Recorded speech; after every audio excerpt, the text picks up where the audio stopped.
Hi అండి. Half boiled egg curry ఎప్పుడైనా విన్నారా? వినకపోతే మన రెసిపీ చూడండి లాస్ట్ వరకు. లాస్ట్లో మీకైతే ఒకటి చెప్తాను.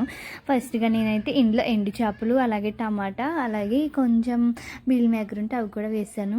ఎండు చేప వేయించి పక్కకు తీసేసుకొని అందులో కరివేపాకు కూడా వేసి బాగా వేయించిన తర్వాత ఉల్లిపాయలు బాగా వేయించి అందులో టమాటాలు, కారం, సాల్ట్ వేసేసాను. ఇవన్నీ బాగా మగ్గిన తర్వాత అందులో కారం వేసేసి ముందుగా మనం వేడి నీటిలో నానబెట్టుకున్న మీల్ మేకర్ కూడా వేసేసి అందులో హాఫ్ బాయిల్డ్ ఎగ్ వేసేస్తే అదే హాఫ్ బాయిల్డ్ ఎగ్ కర్రీ.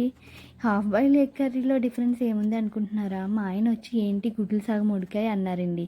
అన్నప్పుడు నాకు ఏం చెప్పాలో తెలియక ఉడకకుండా తీసేసానంటే తిడతారేమో అని చెప్పి హాఫ్ బాయిల్డ్ ఎగ్ కర్రీ యూట్యూబ్లోకి స్పెషల్గా వండుతున్నానని చెప్పాను.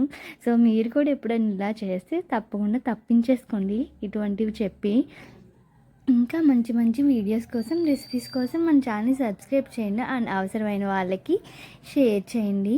మీ సపోర్ట్ ఉంటే ఇంకా మంచి మంచి రెసిపీస్ అన్నీ మీ ముందుకు తీసుకొచ్చేస్తాను. Thank you.